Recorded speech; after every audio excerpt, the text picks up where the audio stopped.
आप सभी साथियों का मैं संतोष कुमार शर्मा आपके इस एजुकेशनल चैनल रेड हिंदी पर सभी का स्वागत करता हूं। साथियों,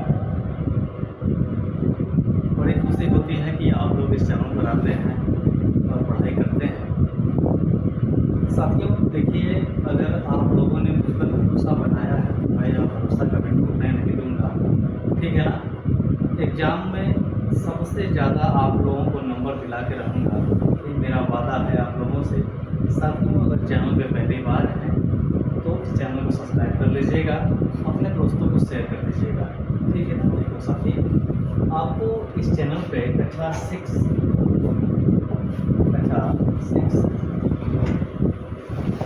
ठीक है ना, कक्षा 6, 7, 8, 9 और 10 आपको NCERT हिंदी का संपूर्ण पाठ्यक्रम मैंने बोले तो संपूर्ण सिलेबस, ठीक है ना, इन 5 क्लास का, ठीक है ना, इस चैनल पे आपको मिल जाएगा। जो बच्चे कक्षा 10 में हैं, जो कि बोर्ड एग्जाम की तैयारी कर रहे हैं, उनके लिए स्पेशलाइजेशन है कि क्लास 10 का जो भी सब्जेक्ट जो भी मैं पढ़ाऊँगा, जो भी मैं सिखाऊँगा, वह बिल्कुल वही पढ़ाऊँगा, वही सिखाऊँगा जो आपके एग्जाम में सीधे पूछे जाएंगे, ठीक है ना। आज का जो टॉपिक रहने वाला है कक्षा 10 के लिए, आपको यहाँ से 1 अंक तो मैं दिला के रखूँगा। आप लोग इस क्लास को अगर देख लिए, समझ लिए तो 1 अंक आपके यहाँ पे क्लियर हो जाएंगे, ठीक है ना। तो देखिए, 1 अंक छोड़कर आप लोग क्लास छोड़कर जाइएगा, क्योंकि एक अंक जोड़ना पड़ेगा तभी आपका ज़्यादा हो पाएगा, ठीक है ना। तो चलिए आज के अपने सेशन को स्टार्ट करते हैं।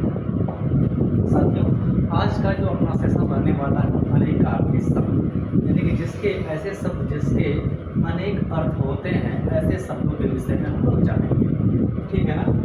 इसका एक विस्तृत विश्लेषण करेंगे, फिर कभी भी एनी टाइम आपको इससे जो भी प्रश्न आपसे पूछे जाएंगे उनमें कभी कोई फंसेगा नहीं, कभी किसी से कोई गलती नहीं, ठीक है ना। यह हिंदी व्याकरण का एक महत्वपूर्ण और रोचक अध्याय है, जहाँ एक शब्द के अनेक अर्थ होते हैं। ऐसे शब्दों के विषय में हम लोग जानेंगे, का वाक्य प्रयोग करके देखेंगे, ठीक है ना साथी। देखिए, अनेकार्थी शब्द होते क्या है, सबसे पहले हम इसको जान लेते हैं। तो इसकी परिभाषा करती है कि वे शब्द जिनके एक से अधिक अर्थ होते हैं अनेकार्थी शब्द कहलाते हैं, ठीक है ना। कभी कभी अनेकार्थी का आपको संविच्छेद करने के लिए पूछेगा, क्या हो जाएगा, अनेक धन अर्थ, ठीक है ना। अनेक धन अर्थ क्या हो जाएगा, अनेकार्थी, यानी कि और यहाँ पे का बन जाएगा, ठीक है ना। बोलिए, ठीक है ना। इन्हें बहुअर्थी शब्द भी कहते हैं, इन्हें हम लोग समानार्थी शब्द भी कहते हैं, ठीक है ना। जैसे उदाहरण के लिए यहाँ पर एक शब्द है कर। कौन सा शब्द है, कर। कर मतलब हाथ भी होता है, टैक्स भी होता है, ऋण भी होता है और करना भी होता है। अब कैसे आप लोग सोचेंगे, सर कर का तो हम लोग जानते हैं हाथ होता है, तो कर का टैक्स भी होता है, जो आदमी कर जमा करता है, क्यों, सूर्य की कर चारों तरफ फैले हुए हैं, यानी कि किरण हो जाएगा, इसका अर्थ हो जाएगा, ठीक है। सूर्य की किरणें चारों तरफ फैली हुई है, या फिर सूर्य की किरण चारों तरफ फैले हुए हैं, ठीक। हमको यह काम करना है, ठीक है ना, तो कर आ जाएगा, ठीक है ना, या फिर यह काम करो। तो एक शब्द के अनेक अर्थ आएंगे। जैसे यहाँ पे देखिए, अर्थ का मतलब है, यहाँ एक शब्द है अर्थ, इसका मतलब है बिना अर्थ के। देखिए मेरे तरफ ध्यान दीजिए, बिना अर्थ के कोई काम नहीं होने वाला है, बिना मतलब के कोई किसी से नहीं जुड़ता है, ठीक है ना। बिना अर्थ के कोई किसी से नहीं जुड़ता है, बिना प्रयोजन के कभी कोई काम सफल नहीं होता है, बिना अर्थ के कोई काम सफल नहीं होता है। तो यानी कि यहाँ पे हम लोग देख रहे हैं कि शब्द एक है मगर उसके अनेक अर्थ हैं, ठीक है ना। तो बात आपको समझ में आई कि नहीं आई मेरे बाबू? अगर समझ में आ रही है तो कमेंट में यस, और नहीं समझ में आए तो सीधे आप नो लिखिए, मुझे सर समझ में नहीं आ रही है, कृपया मुझे सही से समझाइए, ठीक है ना। तो मैं समझाऊंगा, आप लोग जितनी बार कहोगे उतनी बार मैं समझाऊंगा। मेरा मकसद यही है कि आपको समझ में आ जाए, और ऐसे समझ में आ जाए कि कभी आपको भूले नहीं। तो अनेकार्थी शब्दों की आवश्यकता क्यों पड़ी? आखिर हिंदी भाषा में अनेकार्थी शब्दों की आवश्यकता क्यों पड़ी? ठीक है ना। ये शब्द भाषा को समृद्ध बनाते हैं, सरल बनाते हैं और सशक्त का मतलब होता है मजबूत बनाते हैं। ठीक है ना। भाषा की समृद्धि के लिए कम शब्दों में अधिक भाव व्यक्त होते हैं। इसके द्वारा बताइए, अनेकार्थी शब्द का अर्थ यही है बाबू कि हम कम शब्द बोलेंगे उसके अनेक अर्थ होंगे। ठीक है ना। बौद्धिक विकास होता है, मस्तिष्क का विकास होता है, सोचने और समझने की क्षमता बढ़ती है, क्योंकि हमको ज़्यादा शब्द याद नहीं रखने पड़ते। हमने सिर्फ एक शब्द याद रखा, जैसे मैंने बताया कर या फिर अर्थ। ठीक है ना। इस प्रकार से एक शब्द याद रखने होते हैं और उसके अनेक अर्थ हम लोग अपने मस्तिष्क में बना लेते हैं, बैठा लेते हैं। ठीक है ना। और साहित्य में क्या योगदान है इसका? साहित्य में सौंदर्य बढ़ाता है। कैसे? कविता और गद्य, चाहे काव्य हो चाहे गद्य हो, ठीक है ना, उनमें चमत्कार उत्पन्न करता है। तो आप कहेंगे सर जी चमत्कार अलंकार से उत्पन्न होता है, तो बिल्कुल आप सही समझ रहे हैं कि चमत्कार तो अलंकार ही करता है कविता में या फिर गद्य में। तो एक प्रकार का अनेकार्थी शब्द अगर कह लिया जाए तो एक प्रकार का एक अलंकार भी है। कैसे है मैं अभी आपको बताऊंगा। ठीक है ना। संवाद की सहजता होती है। जैसे हम लोग किसी से बात करते हैं, वार्तालाप करते हैं, तो कभी कभी हम लोग ऐसे शब्द बोल देते हैं जिसके हम लोग क्या कहते हैं उसको, जिसको हम लोग ज़्यादा डीप में नहीं जाते, ऊपर ही बोल देते हैं। ठीक है ना। समझने वाला समझ जाता है कि आदमी क्या कहना चाहता है। तो एक शब्द से कई संदर्भों में बात होती है। ठीक है ना।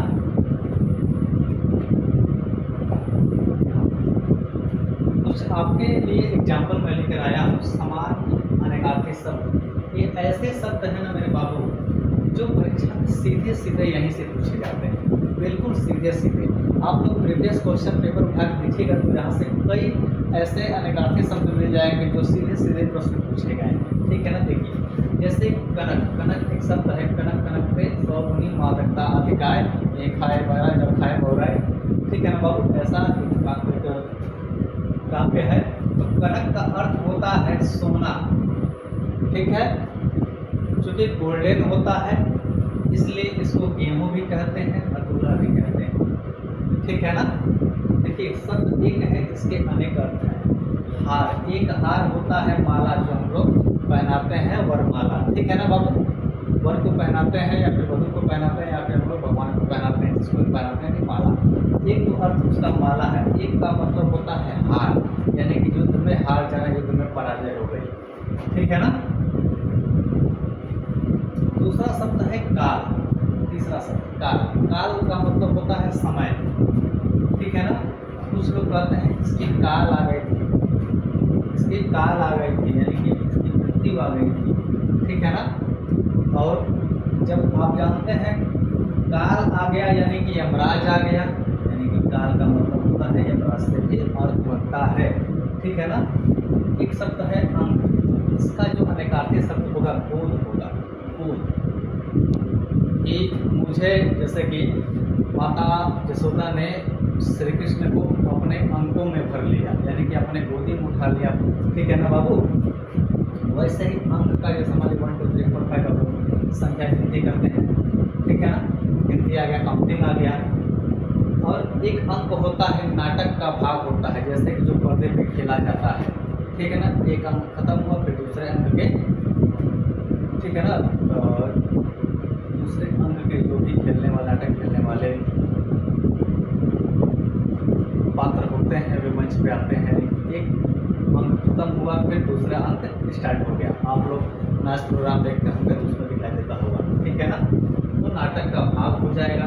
एक अंक होता है, हम लोग चिन्हित करते हैं कि यही है। ठीक है ना। चिन्ह बातें समझ में आ रही है ना।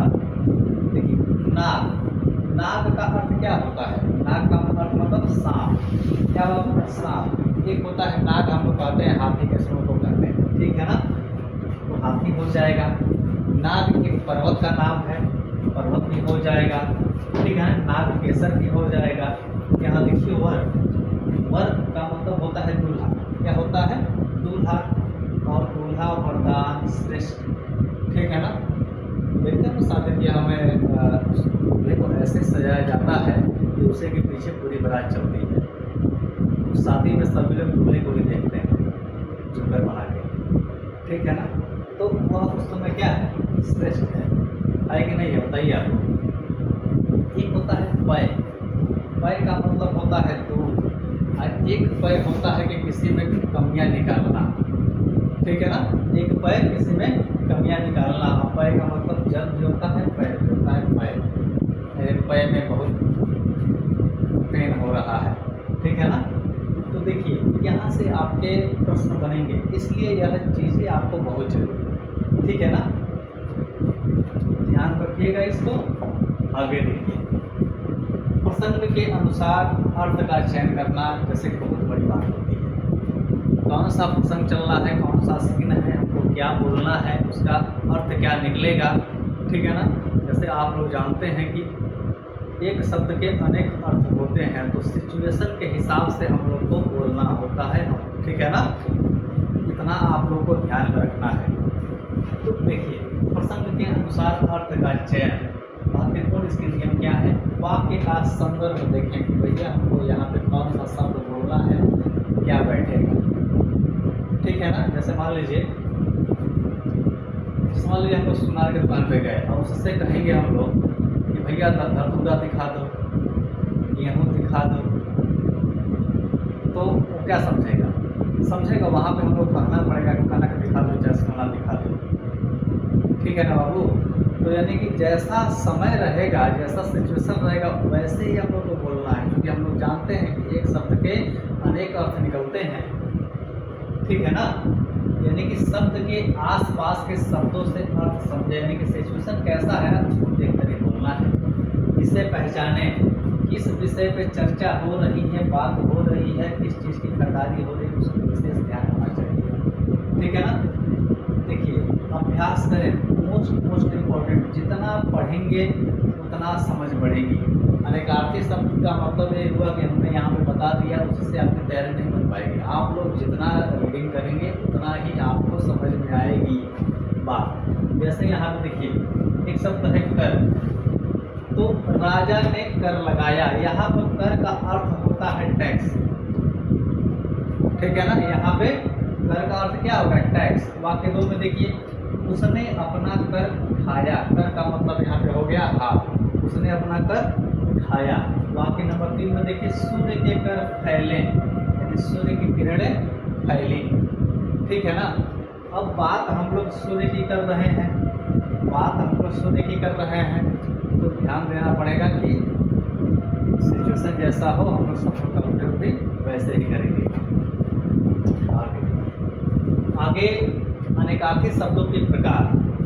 ठीक है ना। अब कहेंगे सर अनेकार्थी शब्दों के भी प्रकार होते हैं क्या, तो हाँ भाई आपके सामने है। देखिए, एक होता है तत्सम, एक होता है तद्भव, एक होता है देशज, एक होता है विदेशज। ठीक है ना। आप लोगों ने शायद पढ़े होंगे तत्सम और तद्भव शब्द, देशज और विदेशज शब्द। ठीक है ना। तत्सम शब्द कैसे होते हैं, जो सीधे संस्कृत से हिंदी में आ गए, और तद्भव जो संस्कृत तो चले थे हिंदी में आने के लिए, मगर रास्ते में उनमें थोड़ा सा बिगड़ापन आ गया, लिखने के लिखावट में चेंजिंग हो गया, उसके उच्चारण में चेंजिंग हो गया। तो तद्भव जो अपने देश में जन्मे वे देशज, जो विदेशी भाषा से हिंदी में लाए गए वे विदेशज। ठीक है ना। यहाँ तो संस्कृत से आए शब्द, जैसे एक शब्द आया संस्कृत से अंबर। मैंने जब आपको तत्सम तद्भव पढ़ाया था, उसमें ट्रिक बताया था कि अगर इस रेखा से रेखा के ऊपर अगर ये हिंदी दिखाई दे दे तो समझ जाइएगा कि तत्सम शब्द है। तो अंबर का अर्थ निकलता है, एक तो आकाश, एक आता है वस्त्र। ठीक है ना। एक शब्द है मधु, संस्कृत का शब्द है। ठीक है ना। उसका अर्थ निकलता है शहद। ठीक है ना। मधुशाला आप लोग सुने होंगे, मधुशाला की दुकान किधर है, तो यानी कि मदिरा। ठीक है ना। मधु का मतलब होता है मीठा। तो यानी कि ऐसे शब्द जो सीधे संस्कृत से आ गए हैं उसके भी अनेक अर्थ निकलते हैं। ठीक है ना मेरे बाप। अब आते हैं तद्भव पे। तद्भव का अनेकार्थी शब्द। तत्वों का अनेकार्थी शब्द। हिंदी में रूपांतरित शब्द जो चले थे संस्कृत भाषा से, मगर हिंदी भाषा में आते आते उनमें कुछ परिवर्तन आ गया। चाहे उनके लिखावट के आधार पर परिवर्तन आया, अगर लिखावट के आधार पर परिवर्तन आएगा तो उच्चारण में भी परिवर्तन आएगा, उसकी ध्वनियों को उच्चारण करने में भी परिवर्तन आएगा। जैसे एक शब्द काम, ठीक है ना, यह एक तद्भव शब्द है, तत्सम क्या होगा, कार्य हो जाएगा। क्या हो जाएगा, देखिए अब इसकी काम का एक अर्थ निकलता है इच्छा, ठीक है ना, एक अर्थ निकलता है कार्य। ऐसे ही शब्द है दाम, इसका अर्थ निकलता है एक रस्सी और एक मूल्य, ठीक है। ऐसे ही हमारे देश शब्द, ऐसे शब्द जो हमारे देश में ही जन्म लिए हैं, जिनकी उत्पत्ति देखो, जिनकी उत्पत्ति का पता न चले तो समझो तो अपने देश में ही जन्म लिए हैं। जैसे मान लो लोटा, सोटा, ठीक है ना, पानी, ठीक है ना बाबू, लोटा सोटा जैसे मान लो, ठीक है। बताओ खटिया, गड़बड़, ऐसे जो शब्द है ना वो देशज यानी कि जिनकी उत्पत्ति का पता न चले तो देशज शब्द कहलाएंगे। तो देशज शब्द का अनेकार्थी शब्द, जैसे लोक भाषा से उत्पन्न शब्द, ठीक है ना, जैसे खाट, खटिया, जानते हो ना, खटिया को हम क्या कहते हैं, चारपाई। फिर हम कहते हैं कि अरे उसकी तो खटिया खड़ी हो गई, यानी कि उसके ऊपर तो संकट आ गया, ठीक है ना। ऐसे ही पेट, पेट उधर को कहते हैं, ठीक है ना, और उसका पेट बहुत बड़ा है, उसका पेट बहुत बड़ा है, यानी उसका मतलब ये है कि पेट से मतलब नहीं है, उधर से मतलब नहीं है, उसकी चाहत बहुत बड़ी है, ठीक है ना। तो ये सब आ जाएंगे देशज। फिर आते हैं हम लोग विदेशी शब्द में। ऐसे शब्द जो विदेशी भाषा से अपने हिंदी में प्रयोग में लाए जाते हैं विदेशी शब्द कहलाते हैं, ठीक है ना। ये अन्य भाषाओं के शब्द होते हैं, अन्य देश की भाषाओं के शब्द हो गए। जैसे मान लीजिए एक शब्द है नंबर, नंबर का एक अर्थ निकलता है अंक, एक अर्थ निकलता है क्रम। ऐसे ही बैंक, अब नंबर को मान लीजिए हम अंग्रेजी का शब्द है ना बाबू, बोलिए, अंग्रेजी का शब्द है नंबर, यानी यू एम डी या सभी लोग जानते हैं। ऐसे ही बैंक, ये तो अंग्रेजी का शब्द है ना, विदेशी भाषा है, तो बैंक क्या हो जाएगा, एक तो हम अधिकता के लिए इस्तेमाल करते हैं, एक तो बैंक हम वित्तीय संस्था के रूप में जानते हैं, ठीक है ना। बात समझ में आ रही है। अब बात आती है कि अनेकार्थी जो शब्द होते हैं उनको हम लोग वाक्य में कैसे बदलेंगे। अगर वाक्य में बदलना आ गया तभी हम लोग सिचुएशन के हिसाब से शब्दों का उच्चारण कर पाएंगे, ठीक है ना। नीचे दिए गए शब्दों के अलग अलग अर्थों में वाक्य देखें। जैसे यहाँ पे एक शब्द है पत्र, ठीक है ना, शब्द अब वाक्य में प्रयोग किया गया पत्र को, उसने माँ को पत्र लिखा, ठीक है, उसने माँ को चिट्ठी लिखा। तो यानी कि यहाँ पर जो पत्र का अर्थ निकल रहा है चिट्ठी, क्या अर्थ निकल रहा है, चिट्ठी।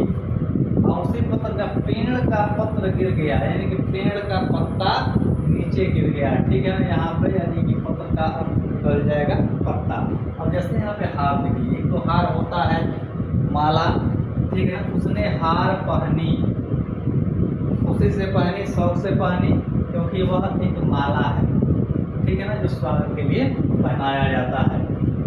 एक शब्द इसी हार का इस्तेमाल किया गया, टीम की हार हुई, यानी कि टीम की पराजय, ठीक है ना। यहाँ पे हार हो गई, तो बताइए हारने वाला कोई माला पहनाता है।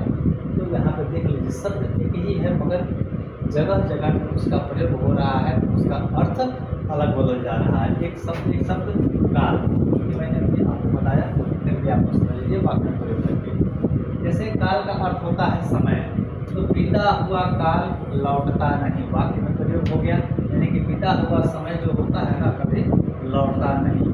काल सबको आता है, यानी कि मृत्यु सबको आती है, ठीक है। बोलिए, क्या आपको लगता है कि अब तक तो आप लोगों को बातें सारी समझ में आ गई होंगी? अगर समझ में आ गई है तो जरा थम्स अप कीजिए, थम्स अप कीजिए बाबू। देखिए अब सबसे बड़ी बात आ जाती है, सब समझ में तो आ गया, मगर हमको बाद में भूल जाता है या सपने के साथ परेशानी लगी हुई है, चाहे हम हो चाहे कोई भी भूल जाता है। क्यों नहीं भूलता? इसलिए नहीं भूलता ना कि उसका रिवीजन जब होता रहता है, प्रयोग होता रहता है, तो वह चीज़ें भूलती नहीं। ठीक है ना? देखिए, जैसे आप क्या करेंगे, कैसे आपको याद रहेगा? आप शब्दों का समूह बनाएंगे। क्या बनाएंगे? शब्दों का समूह बनाएंगे। ऐसे शब्द जिनके अलग अलग अर्थ निकलते हैं ना, उसका आप क्या करेंगे? आप अपने नोटबुक में लिखेंगे। अब क्या करेंगे? उस शब्दों से वाक्य बनाएंगे। क्या बनाएंगे? वाक्य बनाएंगे। उसके बाद इन्हें मोडिक्स करेंगे। ठीक है ना? उसके बाद नियमित पुनरावृत्ति, यानी कि हमेशा उसको दोहराते रहेंगे। ठीक है ना? पहले क्या करेंगे? शब्द समूह बनाएंगे। ठीक है? एक जैसे अर्थों वाले शब्द एक साथ लिखेंगे। अब समूह बनाएंगे तो किस प्रकार का समूह बनाएंगे कि हम एक जैसे जो अर्थ देते हैं ना, ऐसे शब्दों को एक साथ लिखेंगे। उसके बाद क्या करेंगे? शब्द के अर्थों का चित्र बनाएंगे। चित्र बना लेंगे तो ठीक है, नहीं तो आप वैसे ही याद रखेंगे। ठीक है ना? फ्लैश कार्ड बनाएंगे, अगर बना लेंगे तो ठीक है, मगर वैसे ही याद रखेंगे। ठीक है ना? अगर आप लोग चाहते हैं कि ऐसे शब्द हमको भूले नहीं, देखने में तो बिल्कुल ही हल्का लगता है, मगर जब परीक्षा आता है ना, जब परीक्षा में परीक्षा प्रश्न पत्र में देखेंगे आप लोग, तो यही चीज़ें तब हो जाती हैं, तब समझ में नहीं आता है। इसको सही करें, इसको सही करें, इसको सही करें, इसको सही करें, क्योंकि हम लोग के सामने 4 विकल्प होते हैं। ठीक है ना? तो मैं कहूँगा कि रोज़ आप 5 शब्द अगर लिखते हैं, डेली प्रतिदिन 5 शब्द लिखते हैं और उसका वाक्य में प्रयोग करते हैं, तो मुझे लगता है कभी आपको भूलेगा नहीं। किसी भी प्रकार का शब्द आ जाएगा, आप लोग उसको सॉल्व कर जाओगे। ठीक है ना? देखिए, साहित्य और कविता में अनेकार्थी शब्द का प्रयोग। महान कवियों ने अनेकार्थी शब्दों से श्लेष अलंकार की रचना की। मैंने आप लोगों को बताया कि इसके एक शब्द के अनेक अर्थ होते हैं। ठीक है ना? और क्या करता है कि साहित्य को अलंकृत कर देता है, काव्य या फिर गद्य को अलंकृत कर देता है, यानी कि अलंकृत करने का काम तो अलंकार करता है। तो बिल्कुल आपने सही समझा कि अलंकार ही करता है, मतलब कौन सा अलंकार? श्लेष अलंकार। ठीक है ना? जैसे श्लेष अलंकार का एक एग्जाम्पल देख लीजिए। रहीमन पानी राखिए, बिन पानी सब सून, पानी गए न उबरे, मोती मानुष चून। एक शब्द आप लोग बार बार देख रहे होंगे इस वाक्य में, पानी। एक जगह, 2 जगह, 3 जगह। ठीक है ना? यहाँ पे एक ही शब्द आपने 3 जगह देखे, तो यानी कहने का मतलब शब्द तो पानी है, मगर इसके तीनों जगह अलग अलग अर्थ हैं। जैसे रहीम, यहाँ पानी के 3 अर्थ हैं। एक पानी का अर्थ है मोती, एक पानी का अर्थ है चमक, एक पानी का अर्थ है मनुष्य का सम्मान या फिर आटे का पानी। ठीक है ना? श्लेष अलंकार या समझ लीजिए, जब एक शब्द एक साथ 2 अर्थ देता है, जिस कविता में वहाँ पर श्लेष अलंकार होता है। कविता में सौंदर्य की बात होती है। अनेकार्थी शब्द कविता को गहरा और सुंदर बनाते हैं। परीक्षा में महत्व श्लेष अलंकार की पहचान के लिए अनेकार्थी शब्द बहुत ही जरूरी है। ठीक है ना? चलिए एक नज़र में सबको देख लेते हैं, फटाफट देख लेते हैं। ठीक है ना? मुख्य बिंदु और सारांश। एक शब्द के अनेक अर्थ, अनेकार्थी शब्द कौन कौन से? तत्सम, तद्भव, देशज, विदेशज। ठीक है ना? और क्या करना है? अर्थ हमेशा वाक्य शब्दों से समझे। साहित्य में श्लेष अलंकार में अनेकार्थी शब्दों का विशेष प्रयोग होता है। परीक्षा के टिक के लिए क्या करेंगे? प्रतिदिन अभ्यास करेंगे, फ्लैश कार्ड बनाएंगे। ठीक है ना? याद रखें, अनेकार्थी शब्द हिंदी भाषा की शक्ति और सौंदर्य का आधार है। ठीक है ना मेरे बाबू? तो ये रहे आपके अनेकार्थी शब्द। यह क्लास आपको कैसी लगी कमेंट में जरूर लिखिएगा। साथियों, देखिए, मैं आप लोगों के लिए मेहनत कर रहा हूँ, तो आप लोगों का भी फर्ज बनता है कि इस क्लास को ज़्यादा से ज़्यादा लोगों तक शेयर करें, उन तक पहुँचाएँ। ठीक है ना बाबू? क्योंकि भाषा की अच्छी जानकारी उनको हो पाए। अपने हिंदी भाषा का विकास करना है कि नहीं करना है? आप लोग ज़रा बताइए। अगर हिंदी भाषा के विकास को चाहते हैं कि आप लोग हिंदी भाषा का विकास हो, तो क्लास को ज़्यादा लोगों तक पहुंचाइए। ठीक है ना मेरे साथी? मिलते हैं अगली क्लास में अगले टॉपिक पर। ठीक है ना? तब तक के लिए जय हिंद।